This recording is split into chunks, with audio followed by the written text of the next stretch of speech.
Assalamualaikum warahmatullahi wabarakatuh. Kembali lagi kita masih dari kapal Dewa Ruci bersama para narasumber dan sebentar, ini selalu dikomplain karena saya harus memakai face shield. Oke. Oke, tadi kita lanjutin kepotong azan ya Pak ya. Dari Pak Ponto. Tadi seru banget nih, banyak yang mau menanggapi juga nanti dari kacamata sejarah. Juga ada beberapa penekanan dari Pak Edi. Mungkin bagaimana strategi yang tadi itu darat tapi di laut gitu kan. Nah, apakah Komando Satya Mandaranya itu tidak menyadari tentang hal itu? Ada telepon dulu Pak, mungkin mau dijawab atau dimatikan? Punya siapa yang bunyi? Oh iya. Oke, tadi kalau Pak Ponto sampaikan kan ini strategi darat diterapkan di laut. Apakah seorang kepala pimpinan gitu ya Satria Mandala pada saat itu tidak menyadari hal itu? Jadi begini, memang Satria Mandala ini tahu ada darat, ada laut. Nah, tetapi untuk mengirim orang-orang untuk penyusupan, nah di sini jadi masalah. Karena penyusupan ini ada kalanya kan bisa lah pakai perahu, bisa pakai sekoci, itu bisa-bisa saja. Kalau mau diam-diam itu bisa. Nah, yang tidak disadari itu, ketika yang dipakai itu adalah kapal perang, itu harus ada persyaratan yang dipenuhi. Karena kapal perang itu lepas tali saja, dia sudah bunyinya peran persiapan kapal berlayar dan bertempur. Kalau bertempur sudah harus ada amunisi minimal, logistik harus lengkap, bekal kelas 1 sampai ke 6 harus lengkap. Nah, tapi ini kan itu dilanggar. Ya. Jadi MTB ini dianggap perahu biasa saja. Tapi pada saat itu Angkatan Laut itu diberi hak kan untuk menentukan sendiri sebenarnya. Ya bisa, Angkatan Laut Pak Yos bisa menolak, tapi ya itu tadi bilang. Beliau sudah tahu, saya bisa menolak. Kalau saya bisa menolak, sudah pasti gagal operasi ini. Tapi kalau saya tidak menolak, bisa berhasil, bisa gagal. Oke. Lah pilih yang mana? Jadi dari situ kita Ya beliau pilih yang kedua. Kan itu. dari situ kita mengambil semangat patriotisme ya, yang Ya, udah tahu betul. gagal tapi beliau masih naik ke dalam ke kapal. Naik dengan kapal itu, dia udah tahu. Tapi ya ini chance-nya bisa yes, bisa no. Tapi kalau tidak sama sekali ya sudah tidak ada. Ya tidak ada lagi. Untuk apa lagi? Sudah jauh-jauh datang, ya sudah, ayo sekalian. Berhasil syukur, gagal ya nasib. Kan begitu dah. Dan itu sudah terjadi. Nah, dengan ada begini itulah jangan diulangi kesalahan ini.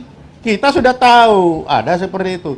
Jangan diulangi, jangan lagi ada yosudarso lain yang diberi situasi seperti itu sehingga dia akan mengambil keputusan seperti itu. Ya jangan lagi. Nah, supaya jangan lagi ya tadi lagi. Jangan ada lagi tata cara seperti itu. Kalau yang namanya kapal perang akan dipakai, ya penuhi semua logistik. Oke. Kalau kapal perang mau jalan, ya kondisi teknisnya harus bagus. Dia jangan lagi besi tua. Harus ada munisinya yang jelas. Dia harus mampu. Nah, kenapa dia pakai kapal perang? Karena sudah tahu pakai perahu kecil pun tidak akan sampai di sana kejauhan. Terlalu kecil perahu-perahu itu. Maka dipakailah MTB ini. Yang untuk melawan ombak itu cukup, melawan ombak cukup, tapi untuk melawan kapal perang beranda tidak cukup. Nah ini di Laut Cina juga begitu, jangan sampai ada MTB lagi seperti itu, melawan ombak udah kalah, jadi harus lebih besar. Jangan sampai nanti sudah di perjalanan ternyata kena ombak mati mesin, karena kapal tua, ya jangan ada kapal tua. Jadi ke depan itu tadi jangan ada kapal tua, jangan ada kapal kecil lagi. Jadi kalau ada yang mikir kapal tua ini bisa-bisa orang-orang yang tidak berintegritas, kalau tidak mau dikatakan pengkhianat bangsa kan, contohnya sudah ada. Lain kalau contoh belum ada. Kalau contoh belum ada, kita masih ya barangkali yes, barangkali no. Ini contoh jelas di depan mata. Ya. Masa mau diulangi? Kan begitu. Oke, jadi sehingga kalau terjadi itu sudah pasti ada kesengajaan. Kalau yang kemarin tidak sengaja, tapi ke depan kalau terjadi itu adalah kesengajaan. Jadi kalau yang kemarin tidak sengaja, Tidak sengaja. tetapi pilihan. Ya. Tapi kalau yang ke depan mungkin kalau dari Kalau bahasa terjadi intelijen itu membodoh-bodohi gitu ya Pak. Nah, tidak Tidak mempelajari belajar sejarah sejarah. tadi. Dan itu adalah kesengajaan. Kalau memang ini dilanggar, misalkan kita beli kapal yang kecil, kita beli kapal tua, ini kesengajaan ini. Ini sengaja ini. Ini keputusan-keputusan yang diambil oleh para pengkhianat bangsa ini kalau begini, kalau saya bilang. Wong sudah tahu kok, udah jelas. Tapi kalau kita belum ada contoh, oh ya oke lah. Nanti kan belum ada contoh. Oh ya oke. Ini contoh di depan mata, 56 tahun lalu, jelas contohnya. Ya. Kenapa Jadi, kita mau mengulangi? Jangan mengulangi kesalahan kedua kali. Yes. Mungkin dari Pak Edi ada penekanan tadi mengenai Komando Madala sebagai strategi Angkatan Darat itu diterapkan di laut gitu Pak. Yang ingin saya tekankan 2 poin ya. Ya. Karakter perang laut, pertempuran laut adalah Anda menang total atau kalah total. Nggak ada rumusnya kalau Anda kalah pulang. Itu namanya perang darat. Ya, masih mungkin. Jadi kalau perang laut di seluruh dunia Anda menang total atau kalah total. Oleh karena itu semua harus siap.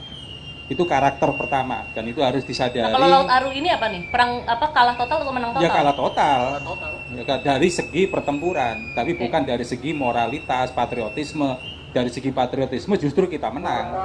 Ya kita menunjukkan bahwa kita bangsa yang ada, yang fighting spiritnya kuat dan sebagainya. Tapi yang ingin saya tekankan itu, karena ini berkaitan dengan pengembangan kekuatan laut di masa yang akan datang. Total, harus total, nggak ada lagi pilihannya. Itu satu.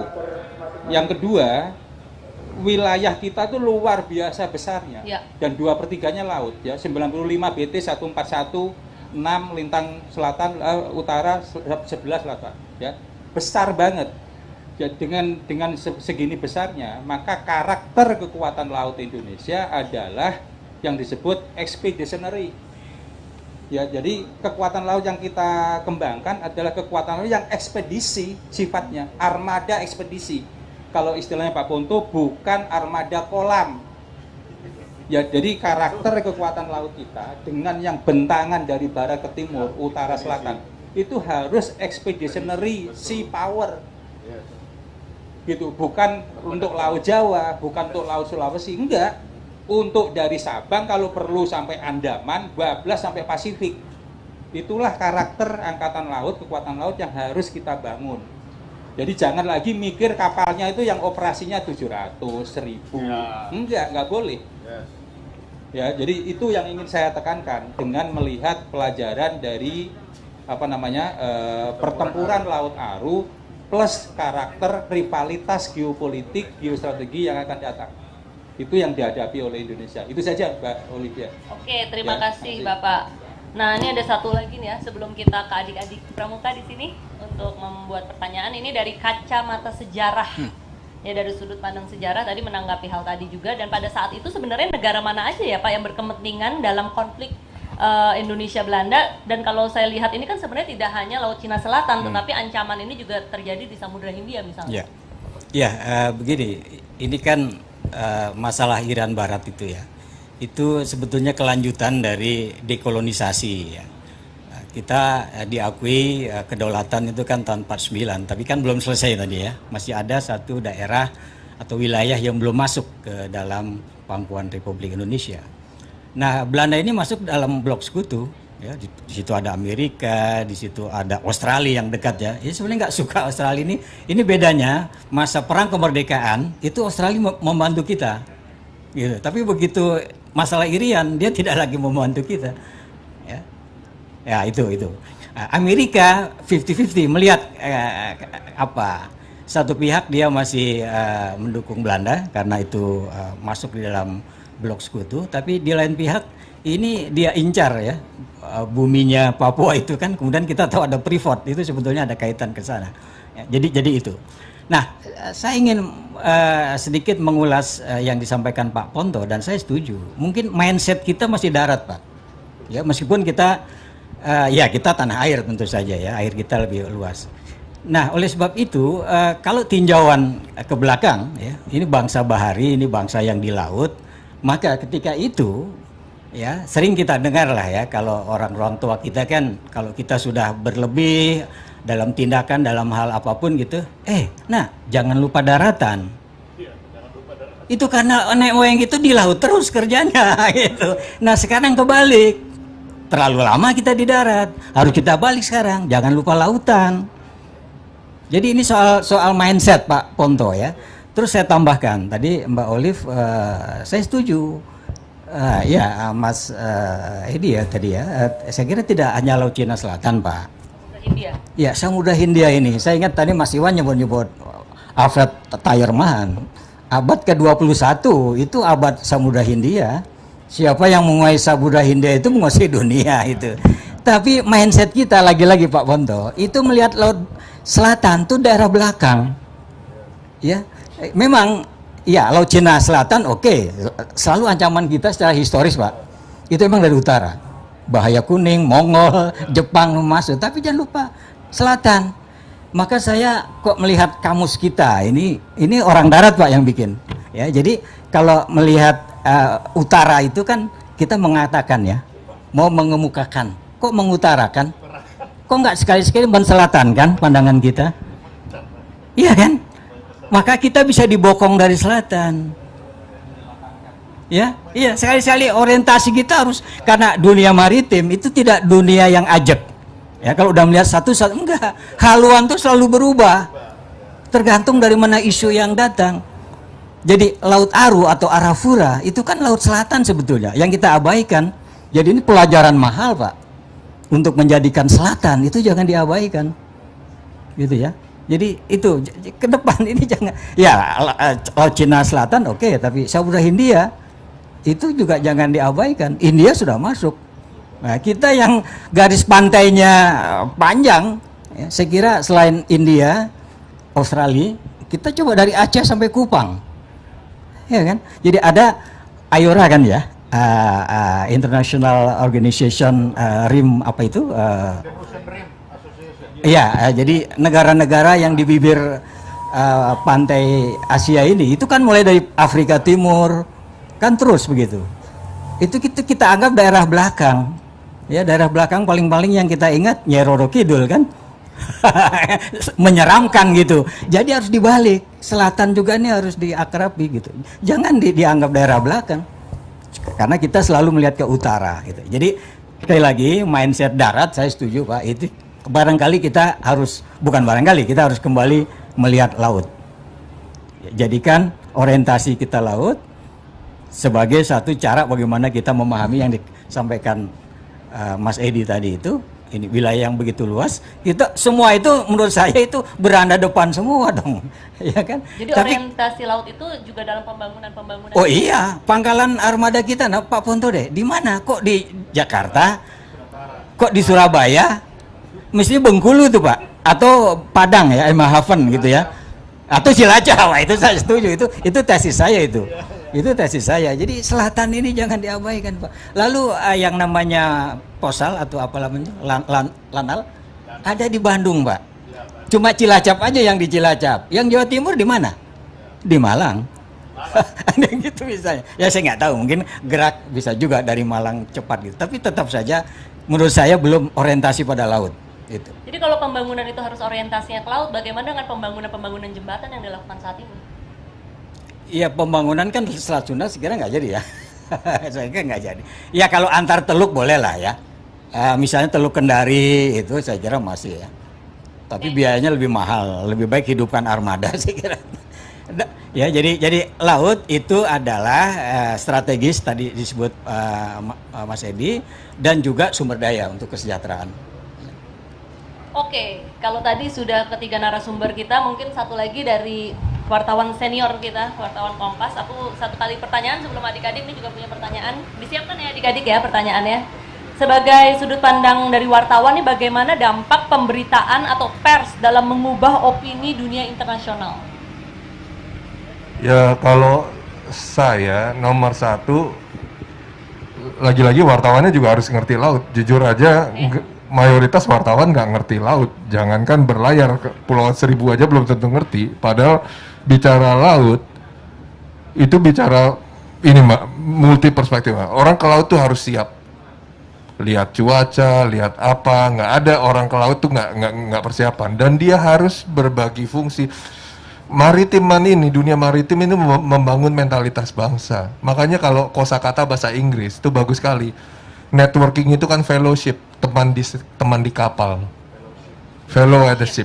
Jadi maksudnya kita tuh harus ngerti betul laut, dan laut itu bukan masa depan, laut itu today. Kalau kita bicara masa depan, kita ini bangsa, yaitu Austronesia itu tipikal bangsa kepulauan ini santai.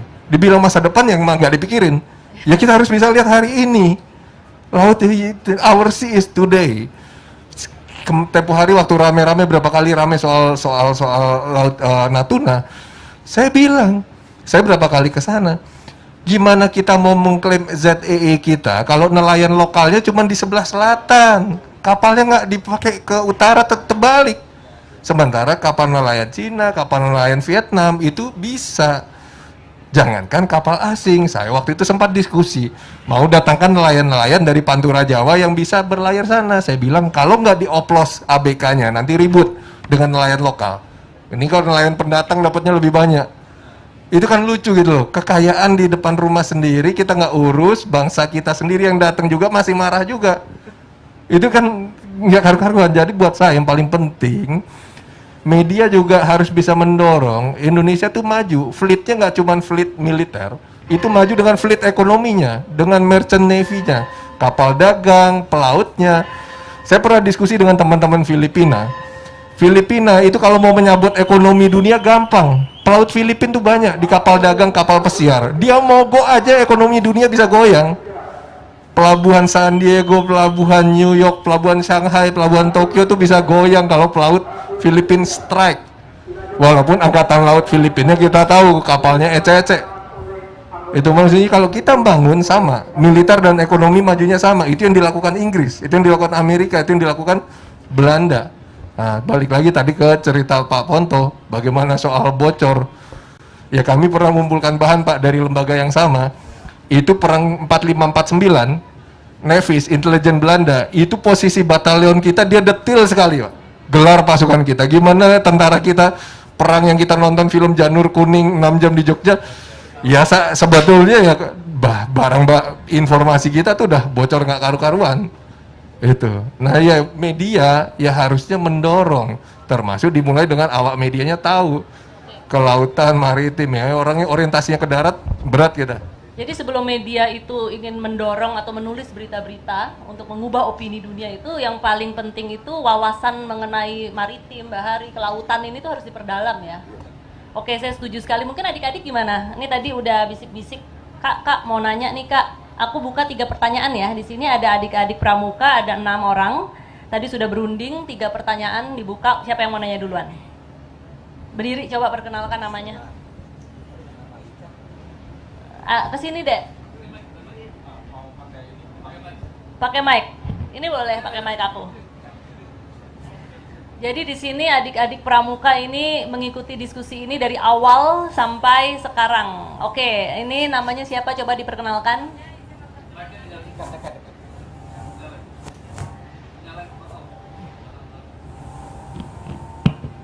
Oke, sebelum perkenalan biar semangat. 2 kali tepuk pramuka.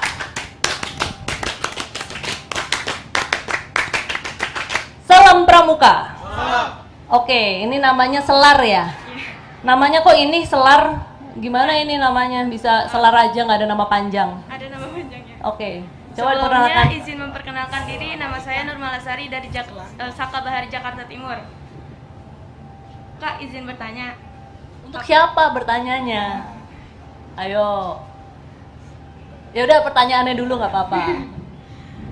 Apakah kekuatan militer Belanda lebih kuat daripada Indonesia?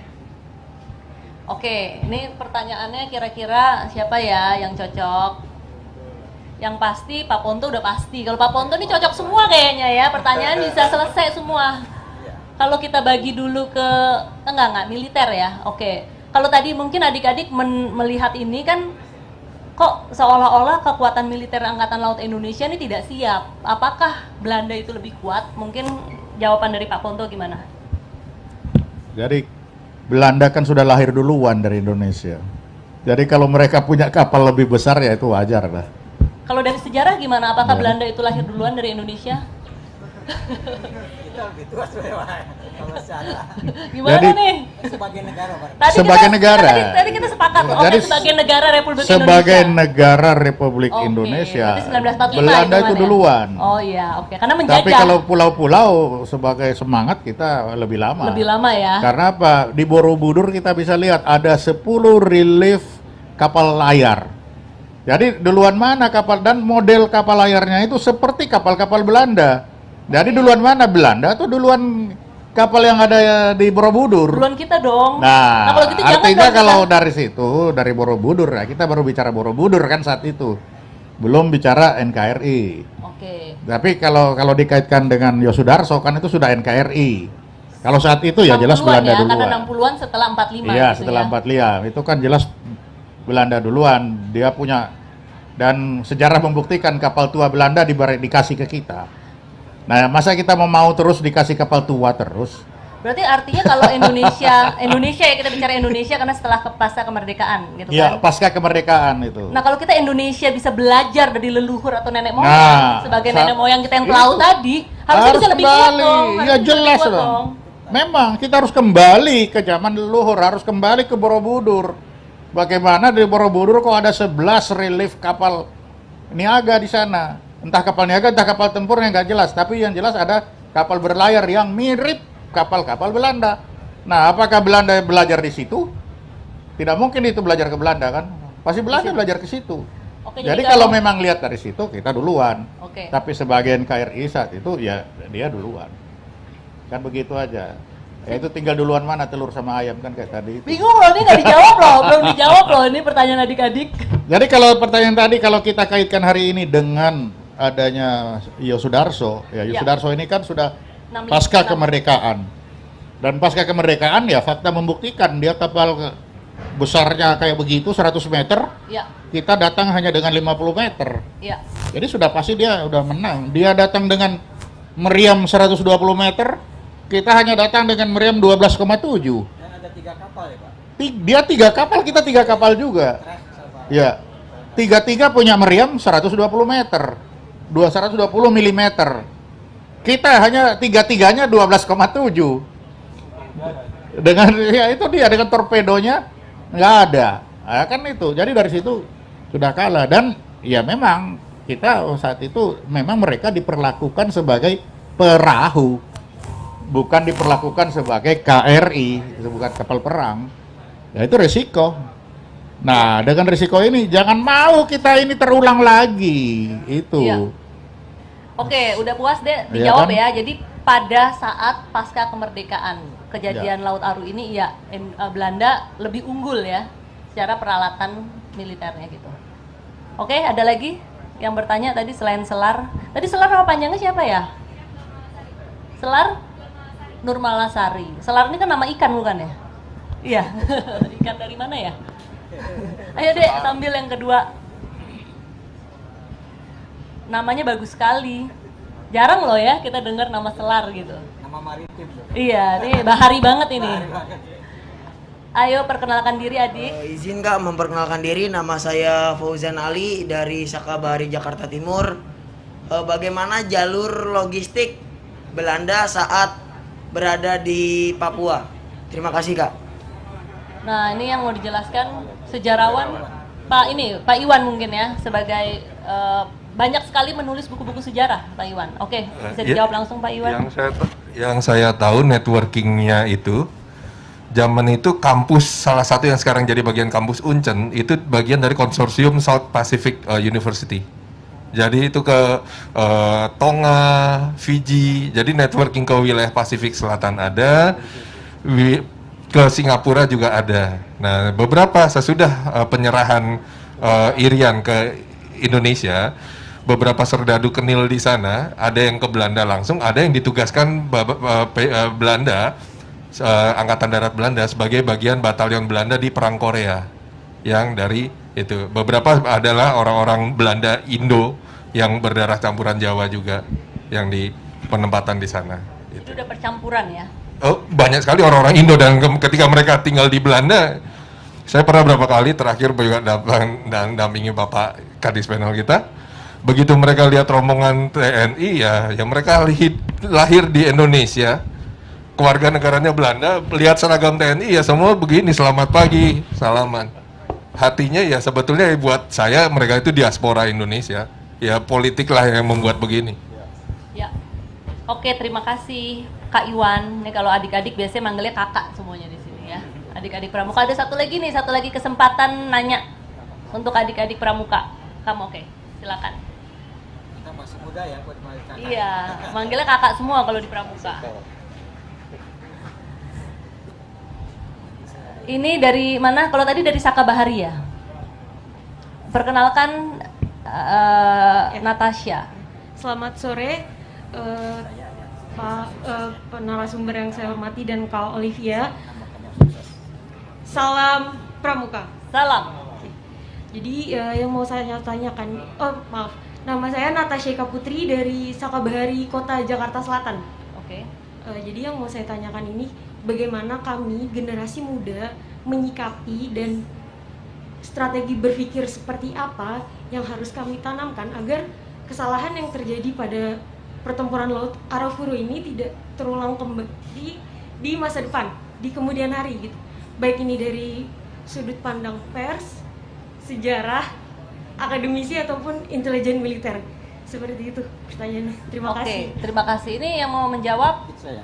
Bapak ya. Kita mulai, mungkin nanti bisa juga dijawab Ya, oleh menarik pertanyaannya. Ya, ini harus diimbangi dengan kisah sukses, ya, success story. Jadi tadi kan cerita kalah ya. Ya. Saya mau cerita sebelum perundingan Linggarjati, ya, tahun 46 tuh, ya bulan November gitu ya.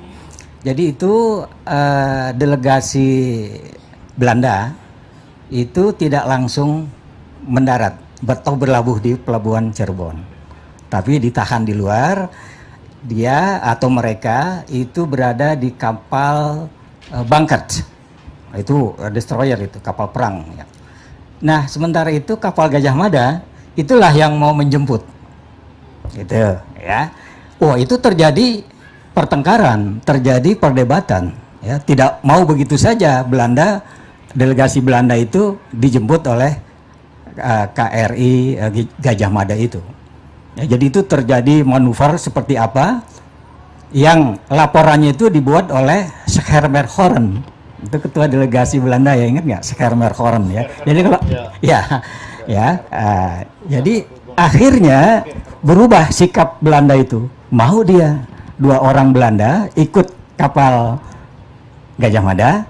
Ya, kira-kira mungkin kita masih 3 mil Pak ya, karena belum deklarasi Juanda kan itu. Jadi diikuti oleh kapal delegasi Belanda. Nah, ketika si Schermerhorn lapor pada Ratu Belanda, dimarahi dia. Marah Ratu, apa artinya meskipun secara protokoler kecil saja, itu artinya Belanda telah mengakui kedaulatan teritorial Indonesia. Kita berhasil dalam arti smart power tuh barangkali di situ. Kita nggak perlu pakai senjata, tapi pakai ini. Nah itu menarik jadinya. Jadi kita sukses. Apa yang namanya siapa, yang Catherine atau Wilmina? Siapa? Tadi yang Belanda, Schermerhorn namanya. Schermerhorn. Ya adik-adik Ya, catat ya. itu gampang. Kalau Anda ke Linggarjati, tempat duduknya masih ada. Karena ada Sahrir, ya kan? Ada Susanto Tirtoprojo, ada Akagani. Ya, di pihak sana itu ada Van Pol, ada Schermerhorn dan seterusnya. Ya, begitu. Jadi kita menang di situ. Ya, itu diplomasi yang menurut saya jadi kedaulatan itu justru di laut Pak Ponto tahun 46 gitu. Ini nggak terungkap. Nah jadi mari kita cari juga kisah-kisah sukses dari pertempuran laut ya. Fathahillah berhasil mengusir Portugis, makanya kita sebut Jayakarta kan ini. Itu kemenangan yang luar biasa gitu. Sultan Babullah itu bisa mengusir Portugis juga gitu. Jadi mari kita cari ya. Jadi banyak sekali Ya. contoh-contoh ya. Ya, saya tambah satu. Jadi kalau berbicara perampokan di laut, penguasaan laut, Juanda mendapatkan dari 3 mil sampai 12 mil itu hanya lewat otak, hanya lewat diplomasi, tidak menggunakan senjata. Dia dapat itu dari 3 mil jadi 12 mil. Berapa banyak lautan itu yang kita dapat? Sudah 12 mil, dapat lagi zona ekonomi eksklusif 2 sampai 200 mil. Itu kan Juanda dan diabadikan di UNCLOS. Itulah sebabnya UNCLOS ini harus dikuasai dengan sebaik-baiknya. Sayangnya kita tidak banyak yang menguasai UNCLOS. Nah ini ya tidak ada sekarang. Nih, adik-adik nih Nah, harus mengambil peran. padahal yang namanya UNCLOS inilah yang mengakibatkan Indonesia ini menjadi negara kepulauan. Sampai dibilang oleh dunia Indonesia adalah perampok lautan yang terbesar. Ya ini gara-gara deklarasi Juanda, tapi itu diabadikan di UNCLOS. Dia diakui itu tahun 20-an kemenangan. ya Pak? Tahun 22? Dari 57 Mulai dari 57 nah, sampai 84 perjuangannya itu coba. Oke. Sampai 84. Wawasan Nusantara kan itu. Jadilah wawasan Nusantara. Oke. Jadilah kita menyebut itu negara kepulauan. Nah, kalau negara kepulauan tentunya tidak ada lagi provinsi kepulauan. Ini kan kacau. Kita masih buat lagi provinsi kepulauan, padahal kepulauan itu untuk negara arkipelago. Kalau provinsi adalah pulau-pulau. Nah, jangan kita rusakin lagi nih bangunan yang sudah kita buat, kita rusakin. Nah, apakah karena ketidaktahuan kita, atau karena kita dibodohin lagi seperti itu tadi saya suka bilang. Karena kan ini, karena kalau logika berpikir negara atau provinsi kepulauan ini terbentuk, maka akan lahirlah negara-negara kecil lagi di dalam NKRI ini. Karena begitu, coba bagaimana nelayan Pekalongan dengan Nelayan Jambi itu berkelahi. Nah, hanya untuk gara-gara ikan. Rebutan ikan. Nah, bagaimana kok setiap provinsi membatasi wilayah laut? Ini kan kacau. Padahal kamu saja bilang laut adalah sekumpulan air asin yang tidak bisa dibatasi. Lah kok ini dibatasi? Lah ini kan prinsip-prinsip dasar yang sudah kita menang, malah kita rusak sendiri. Karena itu tadi, apakah kalau saya intelijen selalu melihat ini memang tidak tahu atau dibuat tidak tahu, dibuat bodoh. Karena apa? Intelijen kerjaan memang membodohin orang. Nah ini kan hal-hal kecil-kecil yang jangan coba lihat. Begitu kita bikin provinsi baru di laut. Nah, bagaimana cara dia menarik garis batas? Cara negara menarik garis batas itu adalah menarik garis batas negara, bukan menarik garis batas provinsi. Lah kita bikin di provinsi, lah kan itu tadi Pak. Jadi secara de jure kita sudah mulai membuat negara-negara kecil di dalam NKRI ini. Nah ini adik-adik inilah, kalau kita ini sudah tinggal mendorong. Mulai dari kalian lah, belajarlah dengan sebaik-baiknya. Jangan diulangi kesalahan-kesalahan yang sudah dilakukan. Nah ini kita sekarang ini sedang memperlihatkan apa kesalahan-kesalahan yang sudah dibuat. Kalau dulu tabu kita bicara kesalahan. Kalau sekarang tidak, kita harus bilang ini loh kesalahan yang sudah kita buat. Nah dengan ada kesalahan ini yang kita buat ini, harapan ke depan ini supaya jangan sampai ini terjadi. Kita harus berubah. Dan setiap langkah memang ada risiko. Saya jadi begini 10 tahun di kolonel saya jadinya Pak. Gara-gara rewel. Semangat jadi Jadi sadar adik-adik. ini rewel. Adik-adik Tapi mungkin ini fakta membuktikan kan? Ini fakta membuktikan. Jadi kalau tadi pertanyaan, tolong belajar baik-baik. Jangan dianggap negara-negara sekeliling itu diam-diam saja senang ada Indonesia, tidak. Keberadaan negara di sekeliling kita itu bagaikan organis yang selalu mencari makan, yang memakan siapa yang ada di depan dia untuk mempertahankan hidup. Jadi jangan dikira negara ASEAN yang ada di sini ini, Indonesia bagus hebat. Tidak. Ketika dia punya kesempatan untuk makan, dia makan. Karena sesama organisme itu pasti akan mencari makan. Nah ini masa depan ada di tangan kalian. Kita hanya mengangkat ini. Demikian. jadi semangat untuk adik-adik di sini. Tadi kan Semangat mungkin pertempuran. bertanya ya, ini saya sipil ya kan, bisa dibilang sipil, anak muda. Apa yang harus saya pelajari dari pengetahuan perang di laut ini gitu. Tetapi ternyata kesalahan-kesalahan ini itu untuk adik-adik ini membuka wawasan lagi, terus belajar dan meneruskan ini perjuangan ini bahwa Indonesia ini tuh harus dipertahankan kedaulatannya gitu. Mungkin tugas-tugas adik di sini ya. Tuh, belajar. Belajar itu dalam rangka bela negara. Betul. Bela negara itu harus diatur di dalam undang-undang namanya Undang-Undang Pendidikan Kewarganegaraan. Ya. Sejak tahun 2002 sampai hari ini 2021 belum dibuat undang-undangnya.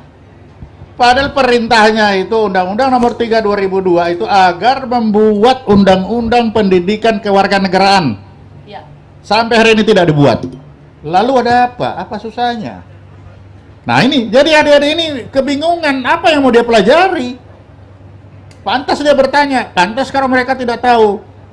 Karena undang-undang untuk pendidikan kewarganegaraan, apa yang harus diatur di dalam kewarganegaraan itu tidak ada sampai hari ini. Yang diajar itu suka-suka. Lah kebetulan kalau yang ngajar itu banyak pengalaman ya untunglah. Tapi kalau yang ngajar hanya karena sebagai guru harus mengajar, ya jadi-jadian jadinya. Repot. Nah ya kan akhirnya kalau kita lihat di TV yang muncul dunia lain selalu, tidak mau melihat dunia yang nyata. Lah itu kan kalau ada pendidikan kewarganegaraan, undang-undangnya itu bisa dititipkan di televisi-televisi. Tolong, ini ada undang-undangnya, ada pemaksaannya, ada sanksi. Tapi karena tidak ada, ya sudah, tidak jalan. Tapi kita bicara bela negara, lah apanya mau dibela, bagaimana belanya?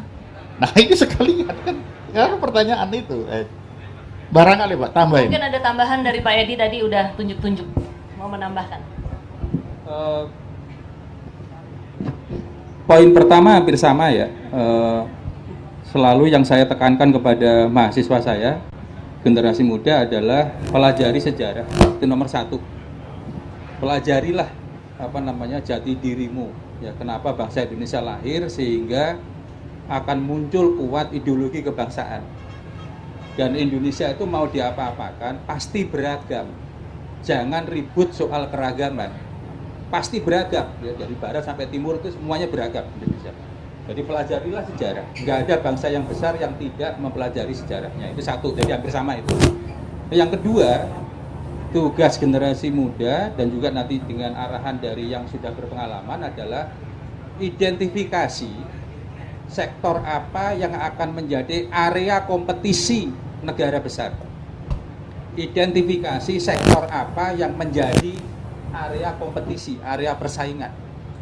Ya, nah sekarang ya kalau area persaingannya itu apa? Cyberspace, IT, energi nggak akan habis. Lalu apa? Maritim, laut, pelautan.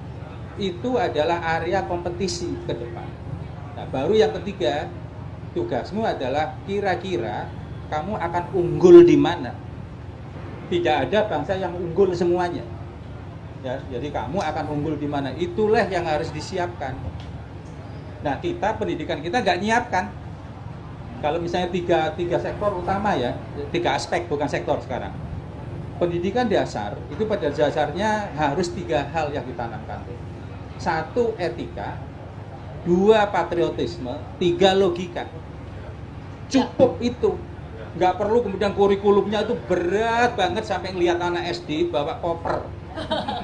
Ya, 3 itu etika, patriotisme, dan logika, dan itu digabung jadi 1.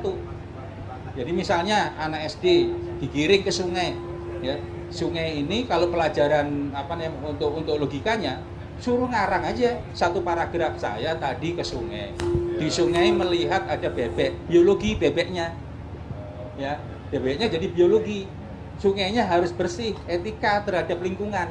Jadi gabung udah. Jadi etika, patriotisme, dan logika. Itu cukup itu sebetulnya. Di rapot itu cukup itu. Sekarang kita kan enggak, luar biasa. Nah disitulah yang harus ditanamkan. Jadi ada tugas adik-adik sekalian dari dalam waktu yang sama juga arahan dari para pembuat keputusan. Jadi itu saya kira tambahan saya. Ya jadi itu. Makasih. Oke, tidak terasa waktu kita sudah hampir 4:30, artinya sudah hampir 2 jam ya kita berdiskusi. Mungkin pertanyaan penutup, ada 2 pertanyaan penutup terakhir untuk keempat narasumber yang akan dijawab oleh keempatnya. Banyak hal yang menarik dengan adanya peristiwa pertempuran Laut Aru. Nah, jika kita melihat dari sejarah Aru, apabila kita dihadapkan pada eskalasi konflik Laut Cina Utara, serta kondisi bangsa Indonesia yang 2/3 laut. Nah, pesan-pesan penting apa saja nih yang Bapak-Bapak bisa sampaikan?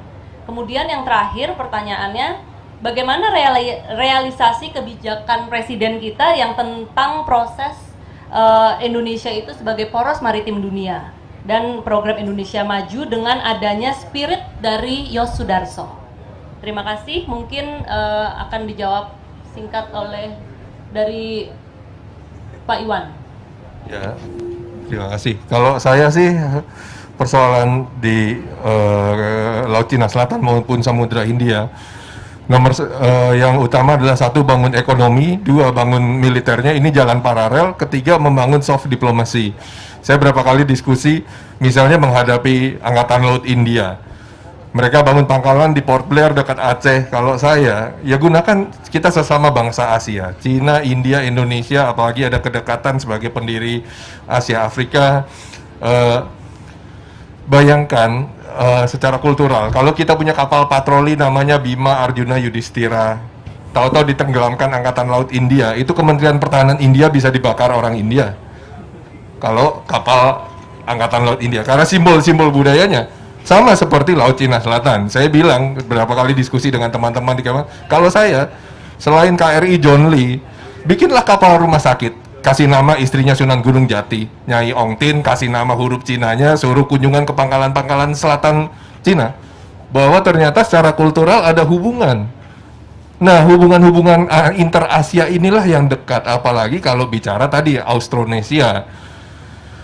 Sebagian garis leluhur kita, bangsa Nusantara ini, kan kita mengacu 2 teori, out of Africa sama out of Asia. Out of Asia lewat Taiwan ataupun daratan Asia Tenggara, yang kalau kita lihat provinsi-provinsi dari sebelah barat Hong Kong, Guangxi, Guizhou, Yunnan, sampai sebelah timur Laut India, Arunachal, Assam, Meghalaya, itu ya adat istiadat dan manusianya mirip-mirip kita.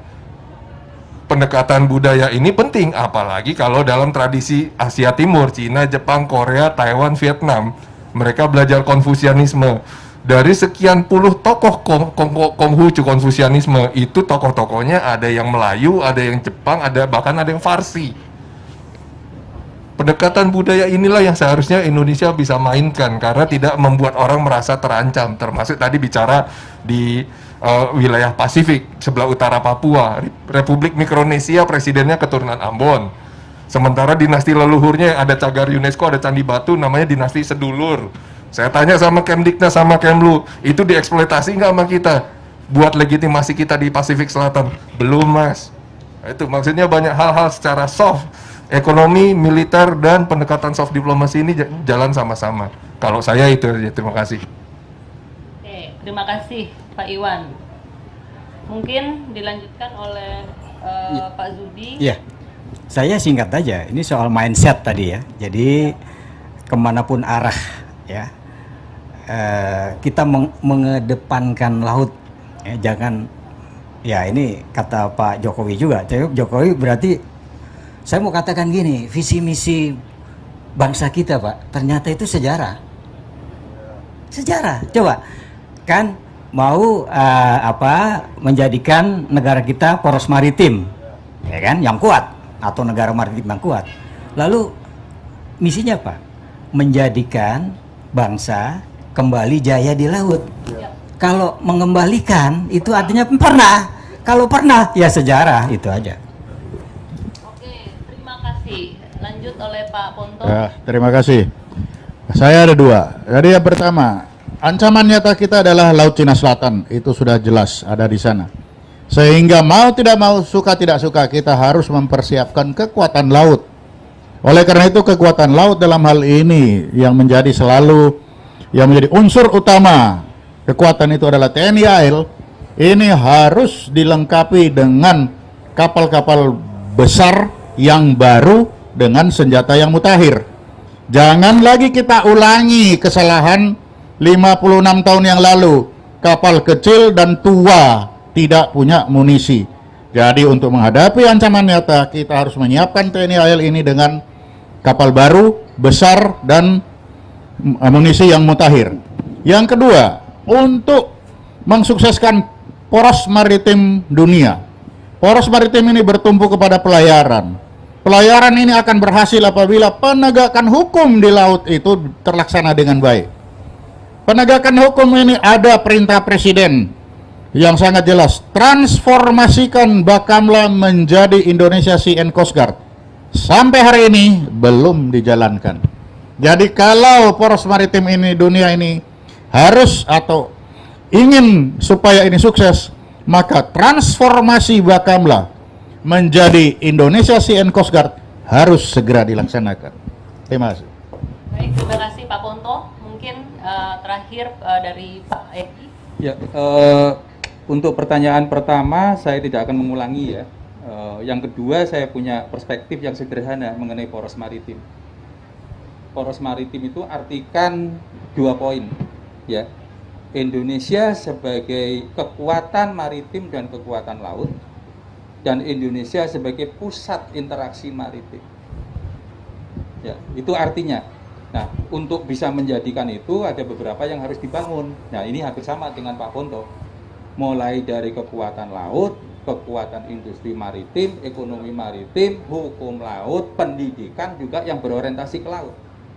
Universitas tentang maritim, universitas tentang kelautan berapa di Indonesia? Nggak banyak. Jadi kalau misalnya saya ditanya apakah itu sudah terwujud atau berapa lama, masih jalan panjang. Karena budaya maritim juga belum ada sampai sekarang. Jadi Pak Jokowi, gini, jangan pernah berharap sejak Pak Jokowi mencanangkan poros maritim itu terwujud zamannya Pak Jokowi. Jangan pernah berharap itu, ya. Jadi yang kita harapkan adalah Pak Jokowi berusaha untuk mengingatkan kembali bangsa ini, ya, bahwa kita adalah bangsa maritim. Dan karena itu poros maritim adalah ingin menjadikan Indonesia sebagai kekuatan maritim, punya kekuatan laut yang hebat juga, plus Indonesia pusat interaksi maritim. Kenapa? Persilangan dunia. Hampir semuanya itulah memaknai poros maritim. Jadi jangan berharap oke 10 tahun Pak Jokowi cukup, nggak cukup, bisa 40, 5 tahun, 50 ke depan kita baru bisa kemudian bisa bersaing dengan bangsa-bangsa lain di dalam area yang itu tadi. Makanya saya sebutkan identifikasi apa yang menjadi area persaingan ke depan. Disitulah kita harus masuk. Kalau enggak kita akan kalah. Itu saja. Ya, terima kasih. Terima kasih. Ini menarik sekali karena bagaimana Indonesia bisa menjadi poros maritim dunia. Ada kata-kata bahwa bangsa Indonesia ini pernah jaya di laut. Artinya kita harus kembali ke sejarah, mempelajari sejarah-sejarah leluhur bangsa kita, nenek moyang kita pelaut. Mungkin ada lagunya ya kalau di SD belajar. Jadi tugas adik-adik atau sebagai generasi muda di sini untuk menggali dan menggali lagi jejak-jejak nenek moyang. Nah, kita jadikan hari ini simbol Dewa Ruci ini menjadi pencarian jati diri. Bagaimana pelajaran-pelajaran yang telah dilakukan oleh para pejuang-pejuang itu bisa memotivasi kita dalam hal spirit dan juga jiwa patriotisme. Nah, di sini tugas-tugas adik-adik untuk melanjutkan, karena kita harus juga mempersiapkan, mungkin kalau dari militer, kekuatan laut, juga pendekatan budaya tadi sangat penting. Kita kembali ke jati diri, dan kalau kita melihat Irian Barat, itu ada jiwanya Yosudarso di situ. Jadi kita sekali lagi sebelum saya menutup, kita berdoa dalam hati kita masing-masing, kita berdoa sesuai agama kepercayaan kita masing-masing untuk seluruh pahlawan-pahlawan yang telah berjasa, maupun di laut maupun di darat.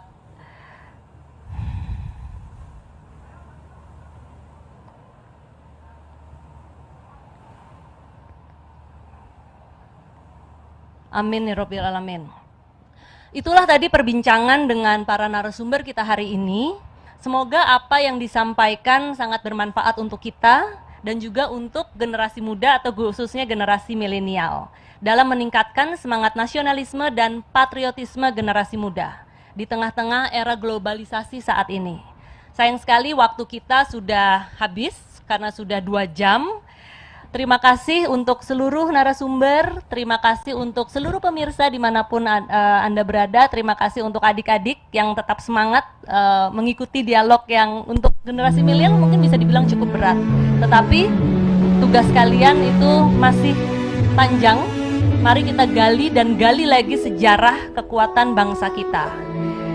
Terima kasih, mohon maaf, saya Olivia Zalianti, mohon pamit dan undur diri, mohon maaf jika ada kesalahan yang disengaja ataupun tidak disengaja. Jales Veva Jaya Mahe, salam.